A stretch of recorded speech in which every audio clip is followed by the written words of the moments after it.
Welcome to Breaking Down Bits, a conversation about great comedy bits with the comedians who wrote and performed them.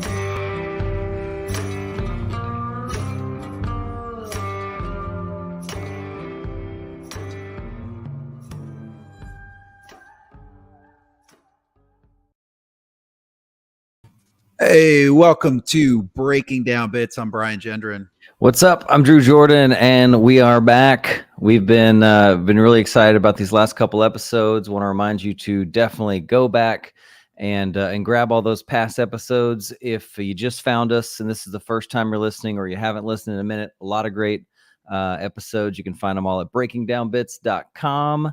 You can find it on YouTube. You can find it on wherever you listen to podcasts. So if you're an aspiring comedian, a lot of great tips, stories, ideas about the business side and the creative side of comedy. So check those out.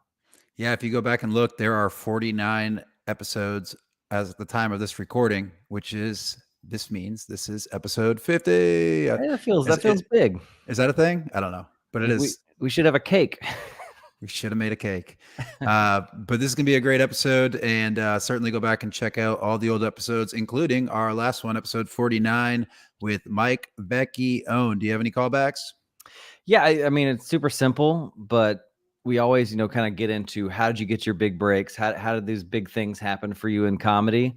And his response on the podcast, which you can go back and listen to the full response, was basically, you can't get those if you're an outsider. You're going to have to invest some time and energy in becoming a part of your local scene. Of course, now things are slightly different because of social media, and you can obviously connect with people on Instagram and Facebook and all that kind of stuff. But at some point, nothing really trumps a good personal relationship with comics, because when they're booking a show, we know so many shows are booked by other comics. It's never a bad thing to have a good relationship with these guys. And that's how he talks about, that's how he got, I think it's the Tonight Show or whatever late night performance that he was able to get, kind of just came through. Hey, there's a guy that just kind of knew he was right for certain things and would put his name in the hat. And so invest some time and energy in your scene, get known, get to know people, hang out. Even if you're not performing, some of the best things you can do is just be there and be available. And that does pay off when you build those friendships.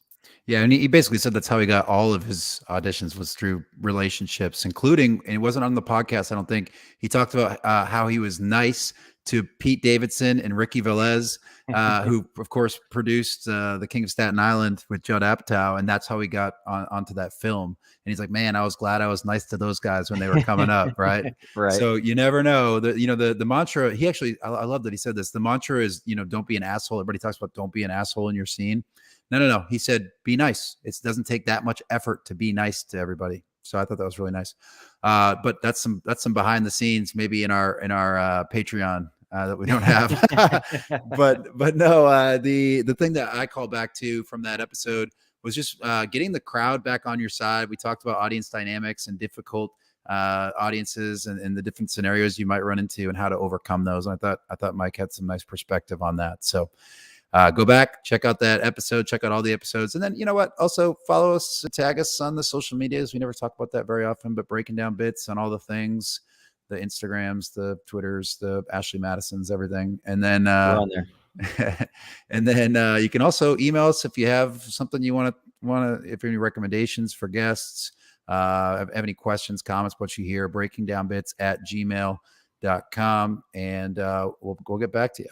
We are interactive on both email and social. All right, man. You want to do it? Let's do it. Let's go ahead and bring on our guest. Ahamed Weinberg is a Los Angeles-based comedian from Philadelphia. He's performed on Late Night with Seth Meyers, Comedy Central, Just for Laughs, and The Late Show with Stephen Colbert. His credits include writing, directing, and starring in Ahmed's Ramadan Diaries. He's also appeared in Comedy Bang Bang, The Eric Andre Show, I Love You America, Comedy Knockout, and Insecure. And his film Lovebirds premiered on Amazon Prime as a part of their inaugural Funny Fest short film festival.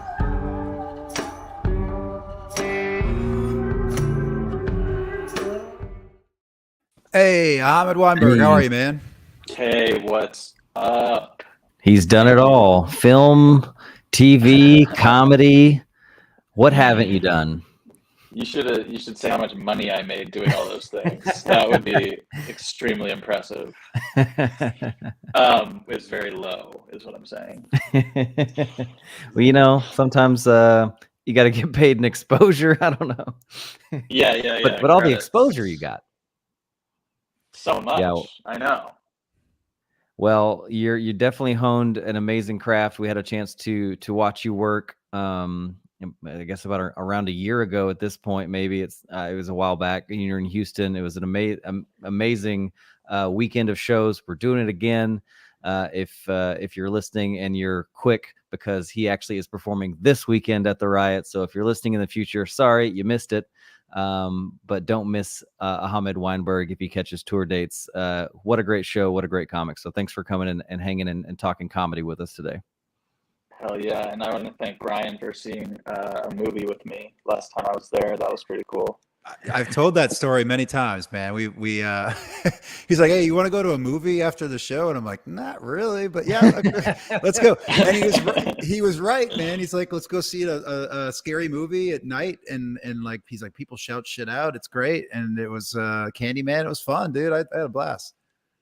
Yeah, it was a pretty urban audience, so there was a lot of yelling, and it reminded me of Philly, like seeing horror movies like up near Temple University where I went. Like, just people yelling at the screen is such a lost art. It's so much more fun than the LA like pretentious movie theater scene that like you even feel bad like leaving before all the credits, like that's the vibe. Like everyone's like, you have to respect the gaffer, like you have to respect the third like property master, like all these. It's just different, I like it. I like the screaming. I like the It's interactive. Yeah, it's more than it's like it's like being at a live concert, except it's a movie theater. Yeah. Oh my God. No, you wouldn't scream that much at a concert for sure. It's like way more intense, and it's great. Hey, before we get too far, I think your audio is a little scratchy. Do you want to switch back to your laptop audio? Maybe it's like coming through kind of scratchy. Yeah. Can you pause or like? Yeah, we'll do it on the fly. We're all good. Okay. Yeah, maybe I'll try it on Safari. I mean, you might just switch off it might just be your AirPods, maybe. Oh, you want me to switch off the AirPods? Let's see. Yeah. Are you sorry? You're on your phone. Maybe just try your phone audio. See if that clears it up. Technology. Is that better? Same. Better. Try Same. again. Worse. Same. All right. Let me try on my computer on Safari. See if that does better. Yeah, we'll give it a shot. Sorry, I don't want to derail, but just want to make sure we get the best audio we can for you. Yeah, and we'll cut it in post. Safari says it doesn't support StreamYard. Yeah, it might be so. You have to use Chrome. Chrome should be the one. Yeah, I was trying to get on. But it was like kept kicking you out or something. Yeah, it like couldn't connect to my camera. Oh, weird. Yeah, it was weird. I could restart my computer if you guys don't mind. Hey, we're here for it. I don't know if this is part of the podcast. I mean, this is really this is behind the scenes of a worldwide global podcast empire. I see you coming through. Yeah, we cut all this in post for the podcast, but yeah, I mean, this is BTS. This is says it couldn't find it. All right, let me restart my computer real quick. no problem. That may help.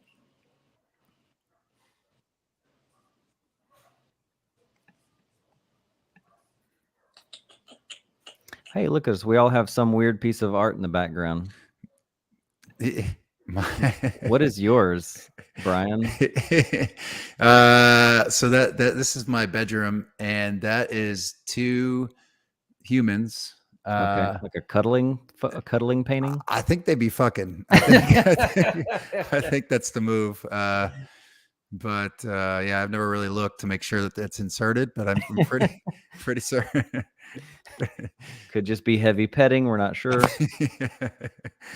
Yeah, my wife got that, hoping that it would really Spice up the bedroom. spice up the bedroom life. I do in my material. I talk about getting a sex swing. Obviously, there's no sex swing present in here. That's just not true. But Yeah. that photo or that painting, absolutely.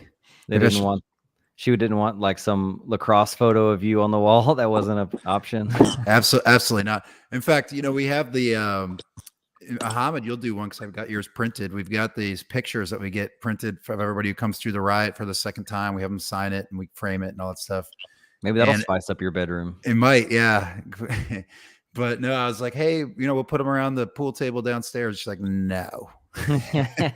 We hear about the riot enough in this house as it is. We're not going to look at pictures of it either. Yeah, because we got 2 copies. Well, one of them's at the club. The other one will go to the should be very shortly getting a comedy condo to the museum.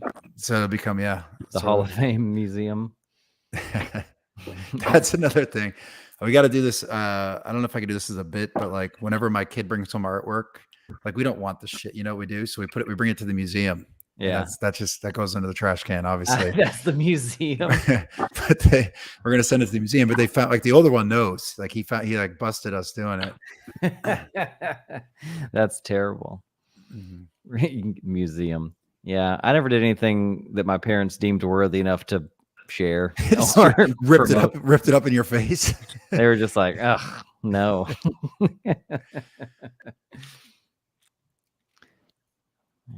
For sure was not the kid with the stuff on the fridge. That's for sure. Yeah, I don't know that we were either. My parents were very intent on letting me know that I was not good enough. Oh, hey. Okay. Yeah. Hey. Yeah. Okay. All right. Let's go. All right. So we'll cut that in post. Should I try AirPods or is this good? This is great. Or what do you think? You can try go for the AirPods now. I think we're sounding all that scratchiness is gone. Yeah, it must have been a phone.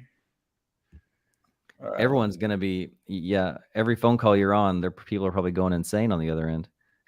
I hope not. I hope it's not so bad. Okay, how's that? Is that better? Yeah, I mean, sounds the same to me. Okay, cool. Let's make some moves. All right. Perfect. Yeah.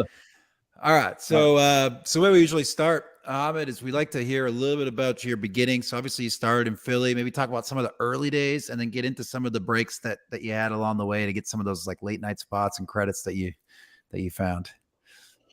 Yeah, I started in Philly. The first time I did stand-up was in 6th grade. At the private all boys school that I went to because my parents were scared of me going to school in West Philly and getting a fight. Exactly. You're Fresh Prince. That's what you are. I'm from his. Yeah, there's murals of Will Smith around and moved to LA. Yeah, there it is. Still proud. Yeah. Wow. Exactly. Do you live with Uncle Phil? We're still proud of him. No, I live alone. I have a studio, but yeah, I just I got dared to do stand up in the talent show in 6th grade, and I did it. And I was mostly reading jokes that my dad wrote for me. That was about being Jewish and Muslim and being at a holy war with myself and like having no idea what that meant. And I really crushed. Like I remember feeling like, holy shit, this is the best feeling in the world. I don't know really how much of it was them laughing at me. I was, I had a huge afro and stared at the ground and I blacked out, I was just so scared. And I wasn't like a natural performer by any means. I was funny, but I wasn't like, oh, I want to be on stage or I want to be, an actor or anything like that. So it was terrifying. And then I remember feeling a little bit like cooler after that. Like I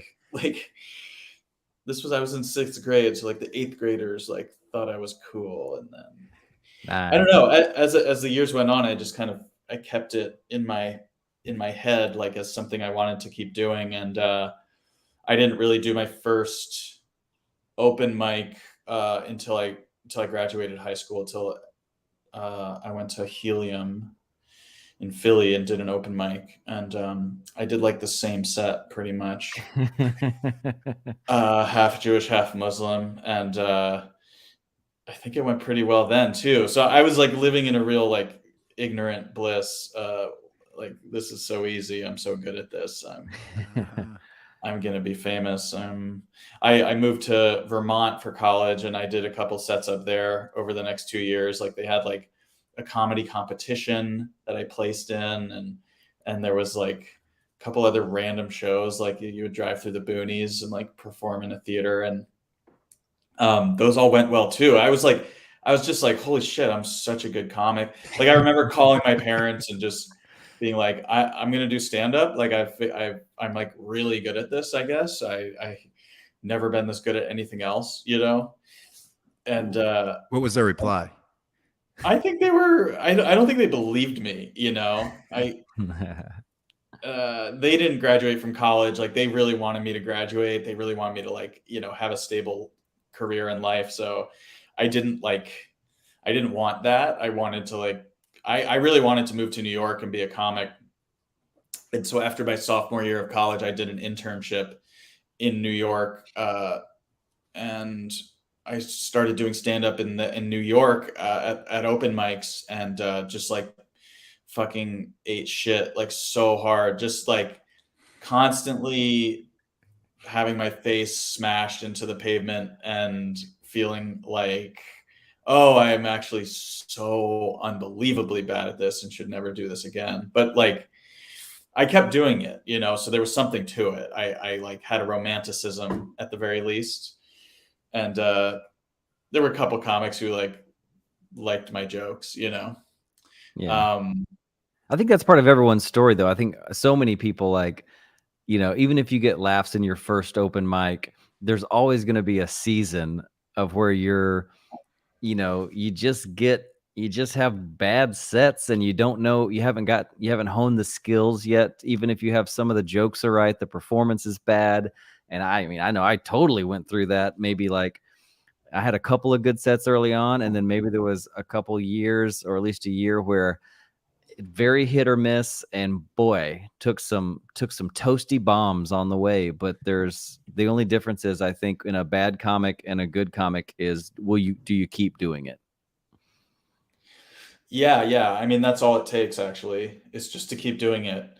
But I think also the New York open mic scene is probably similar to LA, where it's just hell. Like, there's really no, I was bombing, but I wasn't as probably bad as I thought I was, but it was a nice humility check. And it was just, and then I went back to Philly after that and did a semester in Philly at Temple University. And I started doing more stand-up and met a couple of good comics there, like John McKeever and Tommy Pope. And there was like some dudes in Philly that like really liked me and kind of took me under their wing. And then I got an internship out in LA through my film school, or I did a semester in LA through my film school, and got an internship at Tim and Eric's company at Absolutely Productions. So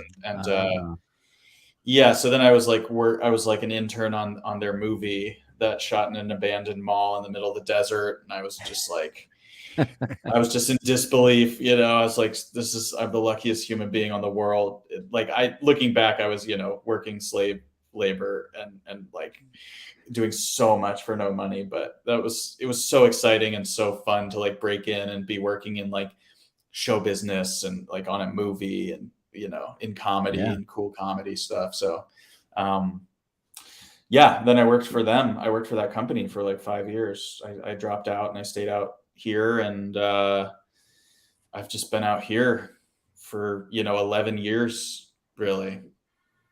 So some of the film chops and stuff that you've been a part of, that's something that you do have some training in, and obviously got a fair amount of real world experience doing it. But that was a passion for you kind of growing up, was the film side of things.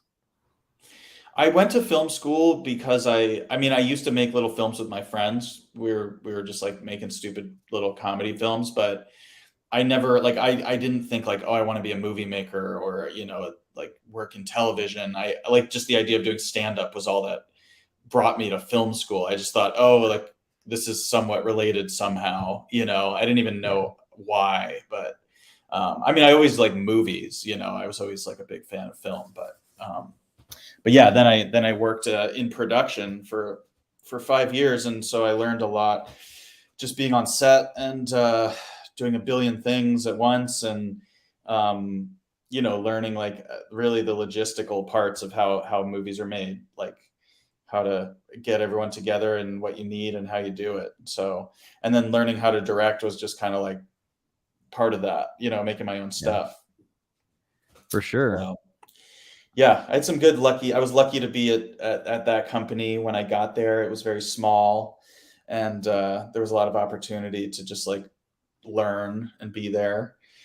And yeah, and then I quit production work when I was just starting to make a lot of money and get really like good production jobs. I decided to like appease the comedy gods and be like, I don't want to be a producer, and I just want to be a comedian and be creative. And that was really a bad idea. In retrospect, I should have done it for another year and saved up and then taken time off, because I just was so broke for so long at that point. Like it was miserable, really miserable. But how broke? But yeah. Well, I mean, like literally, you know, I would be like collecting unemployment or driving Postmates at the same time as Airbnb-ing my apartment. Oh wow. So I'd be like driving Postmates to pay for my car, and then sleeping on my friend's couch to pay for my place. And I would have like a week out of the month where I just like lived in my apartment and just like had my car. And it was just, I mean, I was still doing open mics all the time, and I continued to feel really romantic about it. And, you know, I really just like, I don't know what was wrong with me. I just wanted to like take all these risks and live life in this like adventurous, crazy way. And you know, now I feel much more like I just want to be comfortable, you know. Now I feel like I've put in those years. I'm ready to like have money and you know, not deal with that shit anymore. But yeah, those are the times where I really learned how to do comedy. I mean, for sure. And I was doing 2 or 3 open mics a night for like that whole time, you know. So that's when I really cut my teeth. Got it. So that all happened in LA, basically, like your real come up and the learning most of your comedy chops really came starting in LA. Yeah. Oh yeah. I would not recommend it.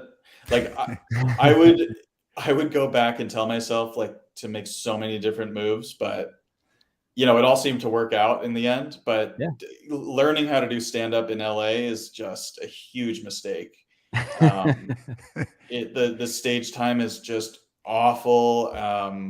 Like you don't get long sets ever, you know. Like now I'm just getting them, but I had to just grind doing shitty open mics after shitty open mic, and then I would start, you know, I started traveling, and I would go to like San Francisco or you know, back to Philly, or you know, even New York, and be like, oh my God, you guys have like, there's real stage time, you know, like you guys get to like perform for audiences. It's not just like other comics, you know. And it's like, I can't believe I just skipped this. Like, it was crazy. But yeah, I mean, overall, I got really tough, you know, and I was a really hard worker. So that all had its benefits, and learned all its lessons and stuff, you know. Yeah. So once you got kind of a little further down the road, and you're struggling through it for stage time and working through, what was the first kind of big break that kind of said, you know, in LA that you kind of got to perform, that was kind of a big show or a turning point that happened in LA for you? You know, that's a good question. I mean, what happened? It's actually Ramadan right now, and I'm fasting because of, you know, my upbringing. And I was fasting throughout those years as well, as just kind of like a connection back to my childhood. And, being out here, I feel like just surrounded by like atheists and like godless people. So it was kind of just like in my own way, like how I'm going to like maintain my connection to all that.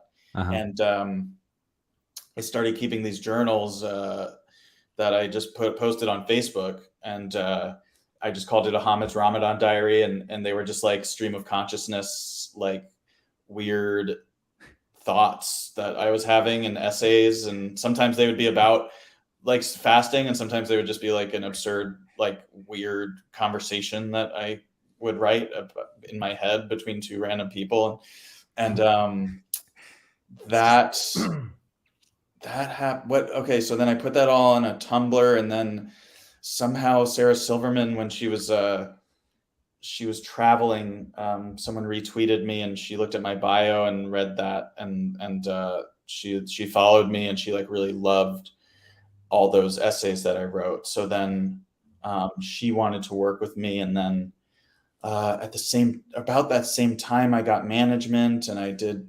JFL, and I also I made some connections at Comedy Central, and that a lady there, Syra, she was a big fan of Ramadan Diaries, and I pitched that as a web series, and then she kind of like spearheaded that and got that to happen, and things started moving after that. I mean, it was I had a good few years there where I was like pitching stuff and making a lot of web series, and I was given, some opportunities. I was like this new, like young comedian director guy. And, and there was also money at that time for like short form web content that Comedy Central had, and a few other places. So that short film I made too was like another thing where they were just like, yeah, we just want to like give young creatives opportunities. And that kind of stuff has really dried up. Like that's not the reality now. It seems like there's TikTok and Instagram are really like how people show off their skills and talents, and how they get opportunities now. I think though, like you talked about posting it on Tumblr. I mean, the medium has changed, but the idea of creating, I mean, that was a nice testament to always be writing, because you never know what that might amount to or what that might come to, even if it's not stand up. But I mean, I think as long as you're creating, let's just take this, step back and just be like, you're creating and you're putting it on TikTok. And Drew, you're doing a nice job with some of this, at least with your stand up. New to Drew, I haven't seen a new episode in a while, but just be out there creating. You might connect with people, you might connect with important people, and then things start to happen for you.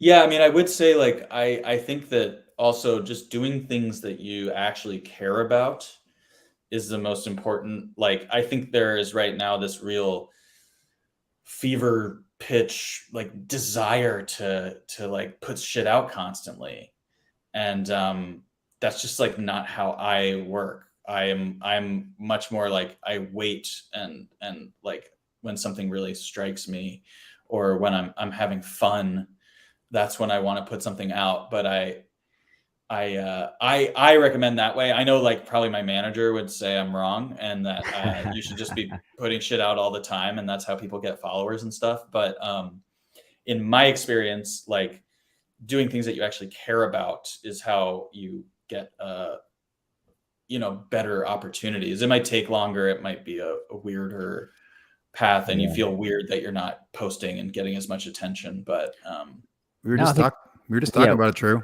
Yeah, we were talking about that, and actually, there was I forgot who he had on the podcast. Was it another LA guy?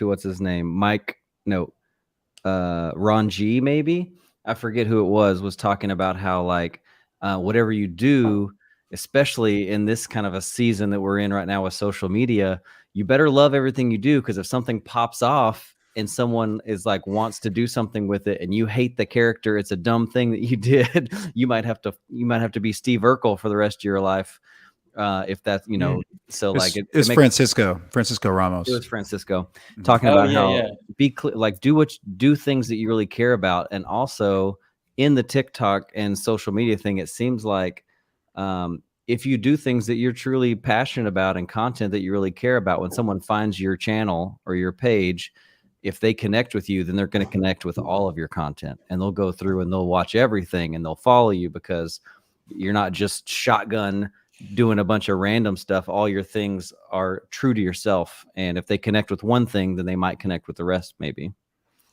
Yeah. Yeah. I mean, I try to just make things that I am proud of. And, you know, I don't have a ton of followers, but I do find like people like who do like what I do, like they actually, you know, they appreciate it a lot. So yeah, it's a deeper connection. There's a deeper connection, and there's other avenues to, you know, working besides having a ton of followers. And I think that's important to know, you know. There's depth and breadth. Like, you know, there's breadth in being the Backstreet Boys, but there's a lot of depth to being Grateful Dead, you know. And so this guy in the the most popular band of all time. No, but yeah, they're not. But they're fans that love them dearly and travel with them and have their tapes and stuff. And you know, the depth of that is more meaningful. Yeah. You would never guess that Brian is a jam band fan, but it's incredible. He is a total nerd for those guys. Well, I'm a huge Deadhead. I don't know, Brian. Okay. We talked about that, but yeah. No, we didn't. See, Drew. All right, we're gonna kick you out of here and just. I'm the odd man out here. I mean, I'm not against them, but I just that's never been my thing exactly. I mean, they're different than Fish, or, you know, like I just think they're a lot more like soulful and you know, they're a lot more folksy than real like jam bands that you're thinking of. But I'm not going to tell you to listen to the Grateful Dead. You just have to you have to decide to. Hey, John Mayer's a fan of them and travels with them, so that's got to mean something. And you're a huge John Mayer fan. I mean, I appreciate what he does. Yeah. See, that's a lot. I'm a guitar guy, so I always have to appreciate anyone who's mastered an instrument to that level. You can't not have respect for him, whether you like his music or not. Yeah. I wish it was still Jerry Garcia, but I think it's fun. It's fun to see the shows and see John Mayer like with his huge Rolex playing these. Kind of a different vibe, huh? Very, very different vibe. Like wearing athleisure and a Rolex is. I don't think that was the initial intent. Kind of a curious choice there, but you know. Yeah, well, yeah. The one thing that before we get into writing and stuff, I wanted to hit on was the short film with Amazon Prime. Talk a little bit about Lovebirds. Talk about that project. Yeah, that was they like selected a few filmmakers to make like low budget short films. And I was selected just by submitting a script that I wrote that I thought would never ever get made. It was like this very like fairy tale absurdist. It required a lot of animals to pull it off, and it was just something that I wrote like just like out. It was another example. Like I just wrote it because it was so fun. Like I just liked the concept of this guy like falling in love with a girl and like taking her essence and like the representing that through like birds, and it was just. They just liked it, you know. So, yeah, we got to make that movie. We had like animal wranglers that you know, we had like 8 or 10 pigeons at all time that were like trained doves and pigeons, and yeah, that was a really fun shoot. It was just like my acting was pretty much silent the whole time.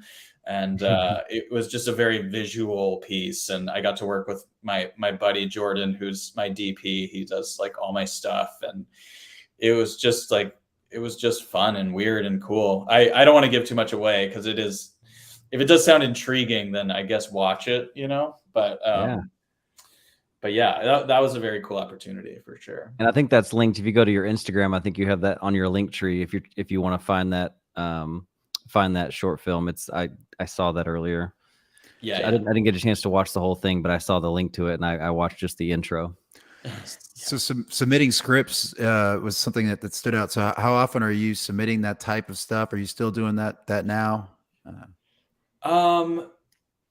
I think, I think like when there's a job that my manager and like lit agent want me to go out for, they will submit stuff that I've already written and stuff that I've made. Like they would, if it was like a more absurd project, then they might send that short film, and then like a script that I wrote or something. So I think they're doing that stuff now more than I am. I used to reach out more. I mean, most jobs though that I've ever gotten has not been through them. I will say it's just been through a friend and them getting an opportunity and them liking me and knowing me and wanting to work with me. Like that is how pretty much 100% of any opportunities I've gotten. Like you kind of have this idea like, oh, if I get a manager or an agents that I'll be successful. And it's like, it's just completely not true. It's really like, you actually just have to give them money that they didn't even help you earn. Like I will say like getting on late night, that was like my manager's doing and my managers have definitely hooked up a lot of cool experiences and opportunities. But most of the actual like career big moments have come through just friends and connections and people liking you and liking shit you make. And it all comes back to just like doing stuff that you feel passionate about for a long enough time, and like everyone kind of catches on eventually if you care enough. Yeah. Before we jump into comedy writing, one more quick follow-up because I am super interested. For comics who are interested and would have some desire to explore script writing and writing for film, do you have any resources that got you started there, or how do you get into that? What would you tell someone who was maybe a comedian who was like, man, I think I'd like to take a stab at that? Is there a book or a resource that can help them learn that script writing and that kind of writing as opposed to just regular comedy writing? I think like screenwriting is just a muscle. Like it's very different than writing jokes. Like I write jokes basically just mostly on stage, and with screenwriting, it's like actually just visual and imagination based, and like I would say that the best way to do it is to read a bunch of pilots, if that's what you want to write, or it's all this shit just like online now. So sure, you can find pilots for like your favorite show and just read them. And, you kind of just start to learn what happens in a pilot, I'm just like meeting everybody and setting up the world and a funny situation. And then, why people would want to keep watching it. I find like getting too much into the screenwriting class and like learning from screenwriting professionals and masters. Like I am much more under the school of just like doing it and like reading shit that you like and then just writing shit that you like. And I think that's my method, really, basically. But yeah. There's a website, I can't remember what it's called. You probably know. It's like the Black something, where all these scripts are just out there and you can like look at them. I imagine if you go and kind of look and look at some scripts of some of your favorite films or whatever it is and get the feel for it, that might help you just as a thought. I don't know. I definitely saw like some treatment, like there's some famous treatments of like somebody put it out there. Maybe it was some book I was reading. It was like a treatment for ET2. And it's like, nice. And it's like out there, and like they made a treatment and wrote a treatment for ET2 and then never made the movie. And it's super interesting to see what a treatment is, which is just like basically a brief synopsis of what is going to happen in a film. And that was super interesting. I've always been kind of interested in that and wanted to dip my toe into that a little more because I do video projects and stuff like that. And I've always been curious of like, how do I take a stab at this? Because I love sitcoms, and I love short films and projects like that. But I don't know, something I maybe that sounds like a great idea. Just like grab some pilots and read through and see what it is, and then just kind of take a stab at it.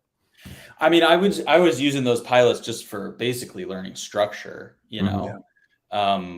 But I think as far as writing something like that's going to capture the attention of somebody, like you want to write something that you really can be excited about and relate to, and that you think is such a cool idea, you know, because that's going to read. That's actually what people are going to like understand through that. And it's got to be something you're willing to be excited about for a while, because it's not a quick process. Yeah. Oh yeah, for sure. And very often ends in heartbreak, but right. You know, at the end of the day though, still like all the failure I've gone through, it's still just been like part of the process, you know? Right. So writing important. Like that, very different than your comedy writing, to transition more. That you said you're more of an on stage, but we always leave it super open. We just say, how does Ahamed Weinberg write comedy? It's changed like so much. Like I think when I used to write a lot of tweets and would just sit down and try to write funny jokes like on my Twitter. And I barely use Twitter anymore, but it was just like, I would get a little bit of feedback on Twitter just to be like, oh, this was actually a funny idea. Sure. And then take that to an open mic and like present it basically. And it was usually just small ideas, you know, because of Twitter's format. But more and more, I've just been like trying to figure out something I want to talk about that I either think is interesting or, you know, funny. And, you know, going to an open mic or two and just like seeing if there's anything.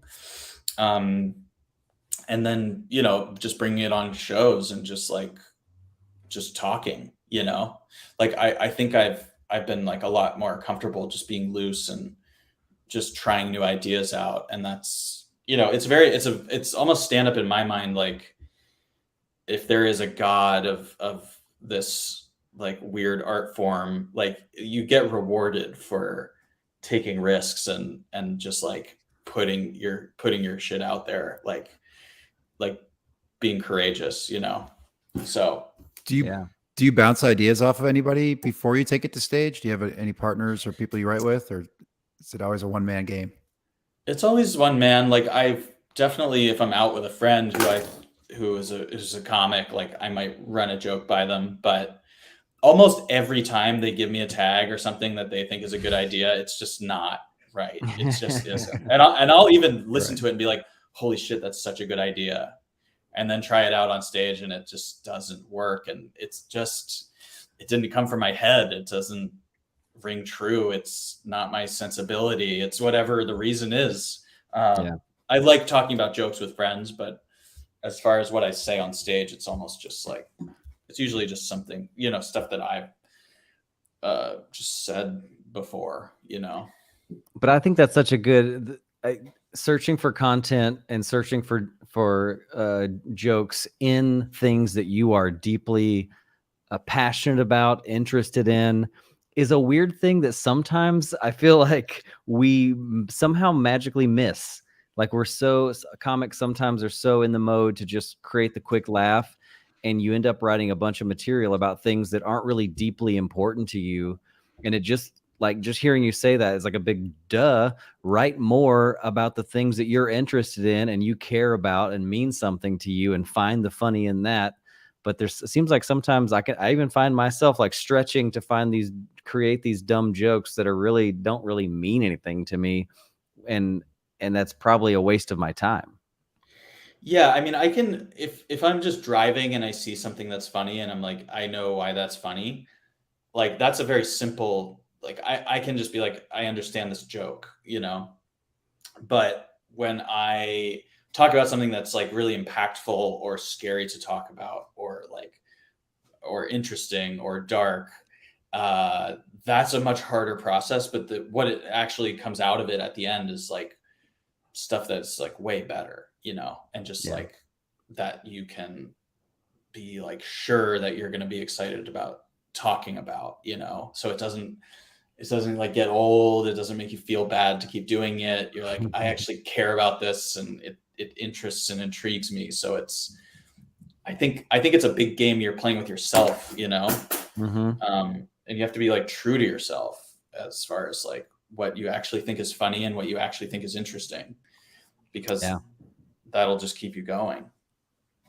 Yeah, we talked about, I always forget who said what. Brian will probably clear me up, but talking about finding your voice, and ultimately, people expect this big aha moment of finding your voice. And then when you find it, you're just like, oh no, it's just me. It's just Renan that was Hirschberg. Renan. There we go. You always know that was such a good point. Like, I think the whole finding your voice thing in comedy, we expect it to be like, aha, now I've got it. And then when you find it, it's just like, yeah, that's just how the inside of my head sounds.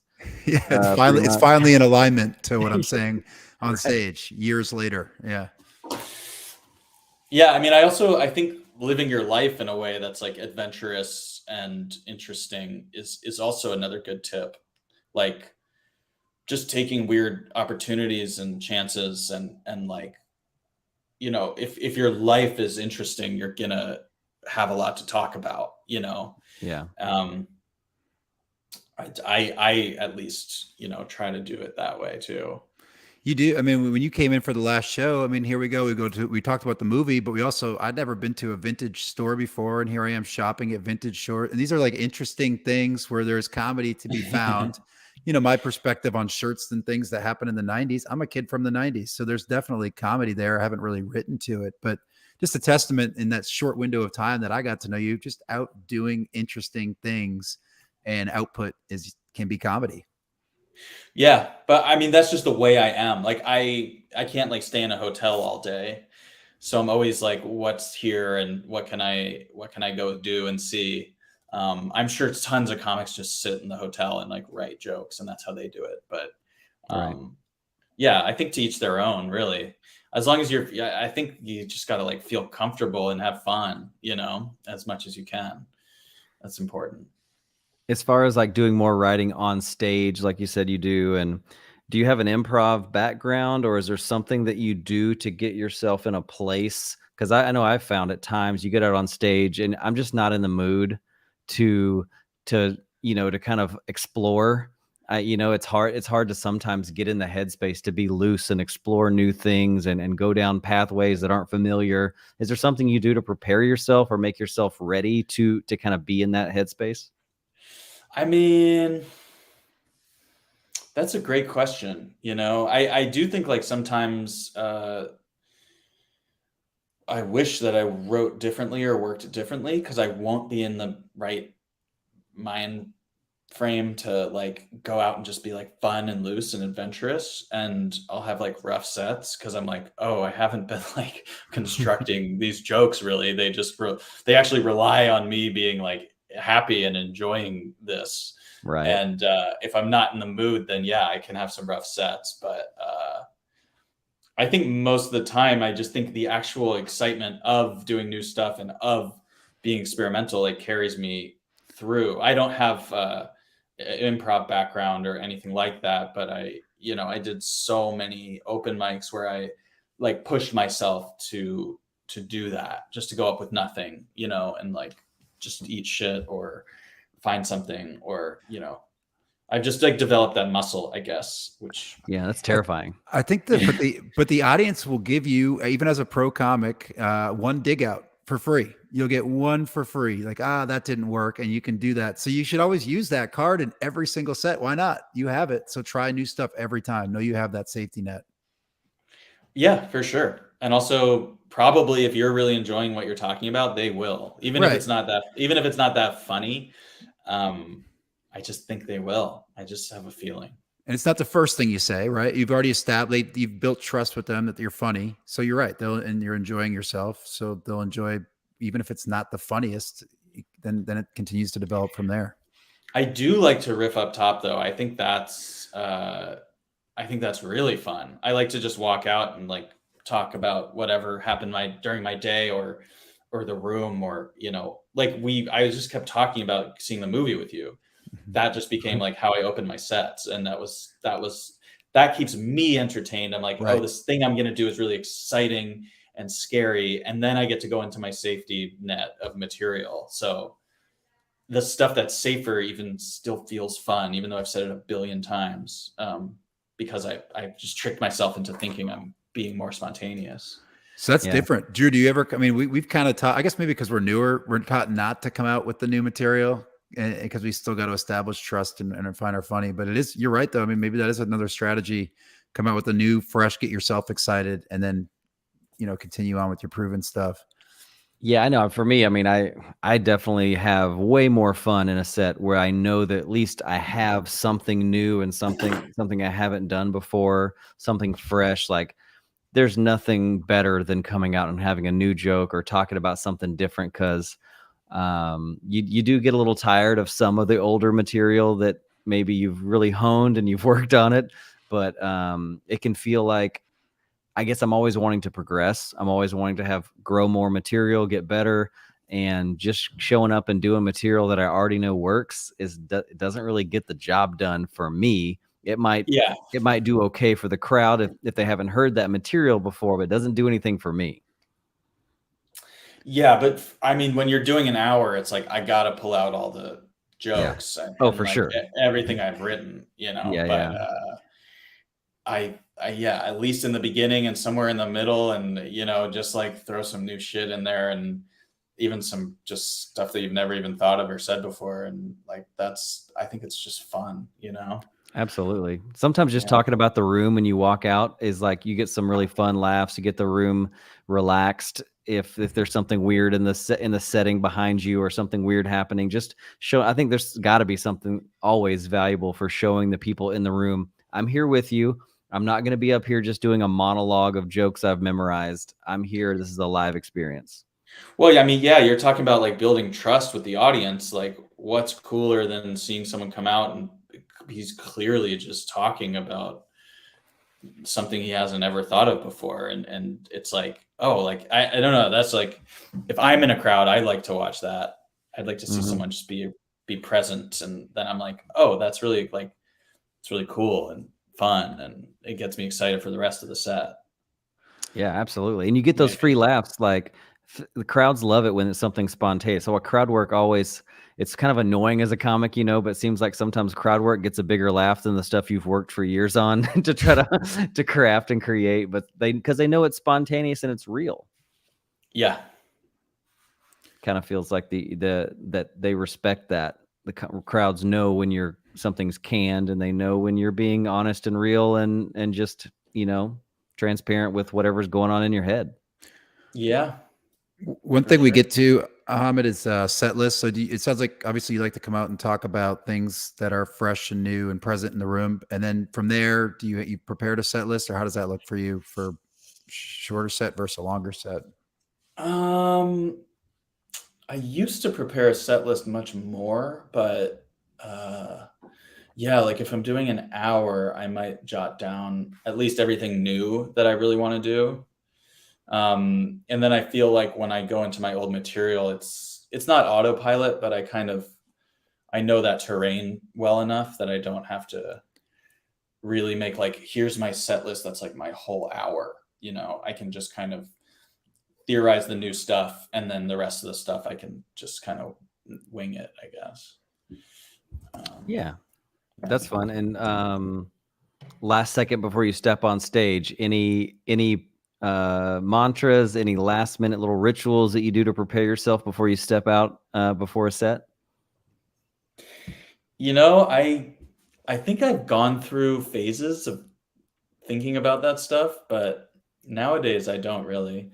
I used to do this thing where I forget where I heard it, but there was like holding your arms up like this. Like the Superman pose or something like that. It's basically supposed to trick your mind into like releasing endorphins, because what I heard was like when people cross the finish line when they're racing and they like do this, that's not even them. That's not like that. That's just because you feel good and your body like wants to be big and like happy and excited. So if you just do this, like hold your arms up in the air, for like 20 seconds, then you'll start feeling like good about yourself and confident and stuff. And we are all doing that this weekend before the show we're all starts. just gonna be like touchdown, field goal. I'm down. Yeah, let's see if it works. Let's see. Let's do an A/B test. Early show, no hands. Late show, hands. Yes, exactly. So we got a clip we're gonna play. It's a quick one. It's from your late night with Stephen Colbert, and it's the joke I found you. So when I booked you last year, I was stuck inside during quarantine. It was just had comedy playing on YouTube for like 72 hours straight, and it popped up, and this joke stuck with me on the Colbert show and made me think of booking you later on. So, but do you remember the show? Just a specific taping, anything special or significant about the show or the day? Colbert, yeah, it was very interesting. It was he was not there. It was like a bunch of comics just taping their stand-up sets, and then they edit them in. Like he introduces you as if you're there, but really it's like a pre-taped stand-up bit. So it was like when I did Seth Meyers, I met him and it was like very special. And not seeing Stephen Colbert, even like he wasn't even there. It was very strange. But I mean, the advantage of it was like it just kind of ran more like a stand-up show. So there was like a host, there was the full audience in the theater, and then it was like everyone just did 5 or 6 minutes, and they're doing it that way kind of felt a little more comfortable and fun. So it had its advantages and disadvantages. And I was also wearing a suit for some reason. I just thought like I should wear a suit when I do stand up on TV. I don't think I would have done that now, but there was something fun. It was kind of like, I should just do this. Like it's a special moment. It's a moment. Yeah. It's a moment. We'll play the first minute up top. Here we go. My name is Ahamed. Sorry to confuse you.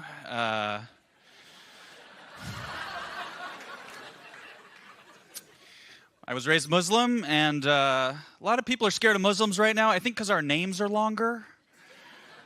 That's my theory. In America, we like short names. You meet someone, they're like, "Hi, I'm Bob." You're like, "Thank God." Bob, it's a good name. It's over before it started, You meet a Muslim, they're like, "Hello, my name is Muhammad al-Latif al-Kabiri." It's like, bro, I don't have all day to meet you. I can't meet you for hours. And Muslim names have these majestic meanings. They're always like, my name means the prophet plucked the petal from the rose and meditated under the mango tree for 20 years. Americans are like, that's cool, my name's Frank. So that means hot dog.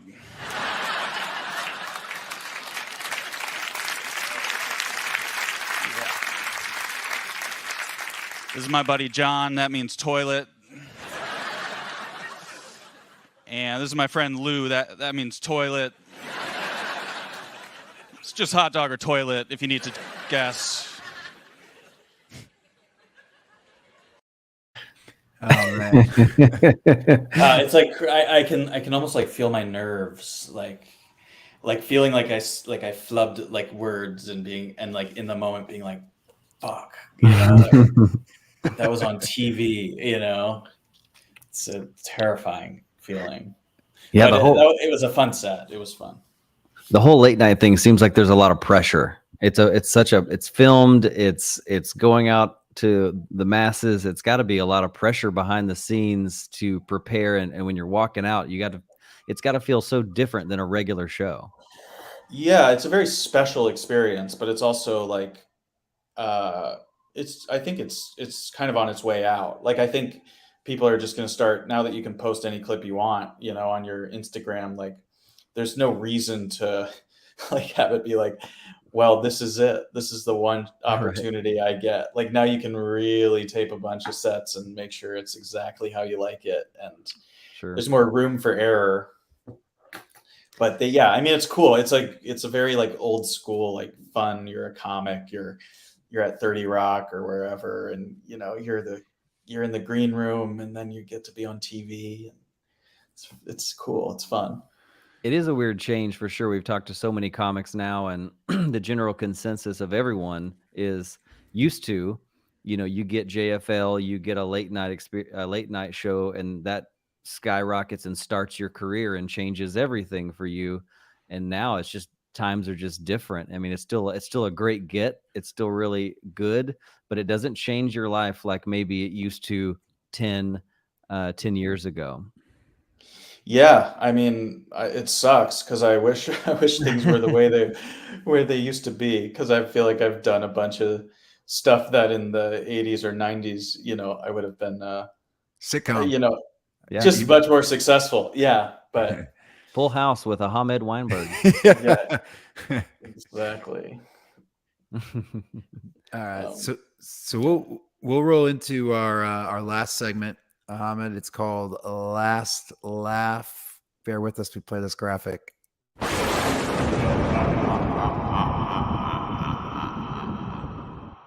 Some high quality stuff right there. Okay. Wow. So, insert joke here. So you what is the joke that you want to be remembered by as your last laugh? The joke you have on your tombstone could be yours, one of your comedy heroes. What is it?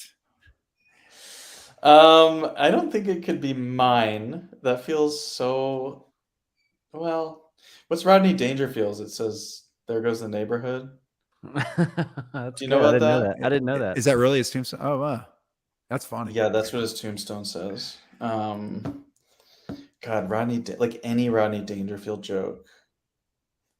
Hold on, I'm gonna find some good ones. Sorry, I'm not prepared. No, we don't prepare you for it. It's like, what is this graphic in this thing? Oh, what does he say? Oh, my wife put a mirror above our bed so she could watch herself laugh. That's such a good joke. Talk about finding your voice. That guy really had it nailed down. There's late in age, like in his 40s. Wife. Anything about my wife is so funny to me because it's so misogynistic and like old and like stupid. Like there's now even like my wife jokes, like they've taken on a sense of like irony as well as just being such funny jokes. Right. That my wife made me join a bridge club. I jump off next Tuesday. It's like, get divorced. Like, what are you doing? Why do you hate your wife? Why like? Yeah, it was like the norm was to hate your wife. That was like everyone. They paint the picture as in everyone hates every guy hates their wife. She's such a buzzkill. She's the worst. Yeah, it's like you didn't have to marry her. Like, I'm sorry you got married when you were like 16 years old. That was Right. probably a bad idea. She's probably sexually repressed, if anything. Right. I think like what wasn't the first one, like "Take My Wife, Please." I forgot who that's a famous like first tightest wife joke ever. Yeah. I don't know. Anyway, any wife joke, put it on there. From a man not married. Not married, yeah. Not even close. Yes, I make Just a lot throw of him a jokes. curveball. Yeah. Yeah. Listen, man, this has been a lot of fun. Thank you for joining. Thank you everybody for listening. Of course, if you're in Houston, we'll get this thing out and you'll catch the riot. You'll see him, Ahamed. If you don't catch him this time, well, we'll do it all again, maybe next year. But yeah. Or if you're in any city, come into a city near you, or certainly in LA. So, Ahamed, how do people find you on the internet? Where do we find you? Oh, it's always just my name, Ahamed, and then Weinberg spelled normal, Jewish style. Yeah, that's it. Nobody else combined those two names together in the history of mankind. So we all know. Did I get that right? Yeah, I'm Weinberg. Well, thanks again, man. We'll see you soon. Thank you, everybody, for listening. This has been Breaking Down Bits. Thanks, man. See you guys soon. Thank you so much. Yeah.